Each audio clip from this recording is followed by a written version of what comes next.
What if the biggest secret of World War II wasn't a weapon at all, but a puzzle? Well, let's dive into the incredible story of the codebreakers who helped win the war.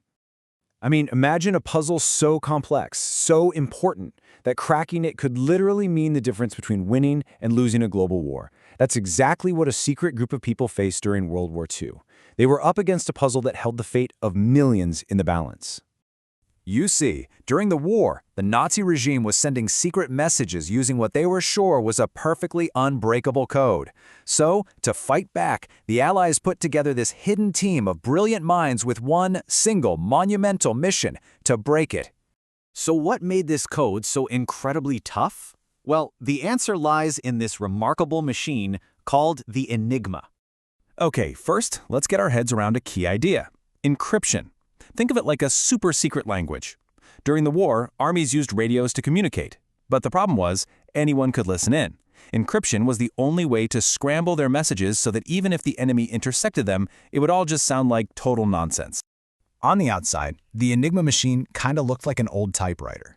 But on the inside, whoa, it had this complex system of spinning wheels called rotors that scrambled every single letter. An operator would type H and maybe an X would light up. But here's the real trick. The rotors would turn after each key press. So if they typed H again, it wouldn't be X anymore. Nope, it would be something totally different, making the code new for every single letter of every single message.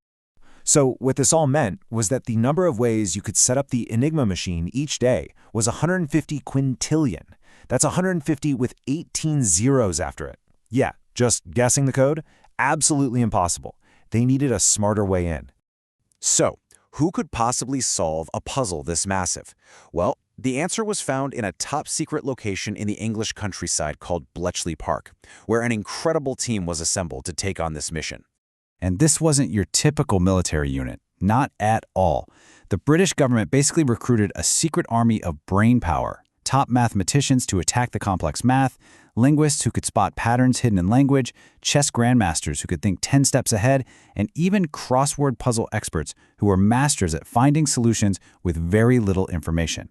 They needed the best problem solvers on the entire planet. And right at the heart of this whole operation was a quiet but brilliant mathematician named Alan Turing. While a lot of people were trying to solve the code with just pen and paper, Turing had this totally revolutionary idea. To beat a machine like Enigma, you needed to build an even smarter machine. And that one idea, it changed everything. The whole strategy shifted. It wasn't just about human brain power anymore. It was about creating some of the most advanced technology the world had ever seen. Okay, so how do you even start to crack a code with 150 quintillion possibilities? Well, they found a weakness. And that weakness was human routine. They used something called a crib. For instance, they knew that every single German weather report started with the same exact words. If they intercepted a message at the same time every day, they can make a really good guess that the first few scrambled letters probably meant weather report. This gave them a small but absolutely crucial clue to get started. Using those cribs, Turing's team built the bomb. It was this massive, clattering electromechanical machine with dozens of spinning drums that basically acted like hundreds of enigmas running all at once, testing thousands of possibilities to find the correct daily settings. But the Germans had an even tougher code, the Lorenz cipher. For that, the codebreakers built Colossus, the world's first programmable electronic computer. It was a game changer, reading the enemy's most secret messages at unbelievable speeds. So, cracking these codes was an absolutely incredible achievement. But, so what? What did it actually mean for the war? Well, it turns out this secret intelligence completely turned the tide of the entire conflict.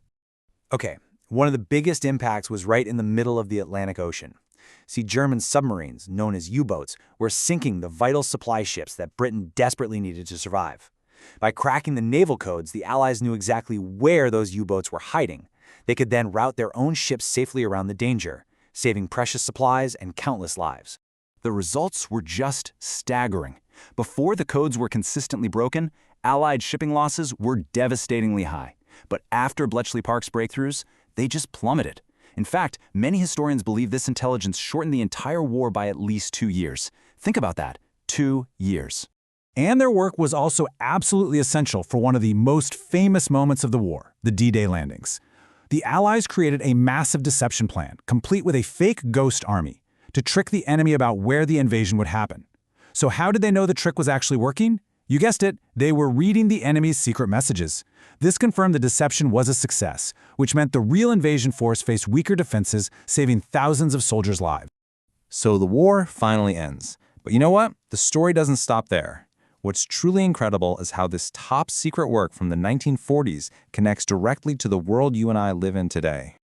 Just imagine this. For 30 years after the war, the heroes of Bletchley Park lived in complete silence. They were sworn to secrecy, couldn't even tell their own families about the incredible work they'd done. It wasn't until the 1970s that the world finally started to learn their amazing story. See, Alan Turing's ideas and those incredible machines like Colossus, they weren't just about winning a war. They were the very, very beginnings of modern computing. The device you're watching this on right now, yep, it has its roots right back in those secret wartime huts. And that brings us right up to today. That same high-stakes battle between code makers and code breakers, it's happening billions of times a second, online, every single day, protecting everything from our private messages to our bank accounts. Which leaves us with one last, big question. In a world of ever smarter technology, can any code ever be truly unbreakable?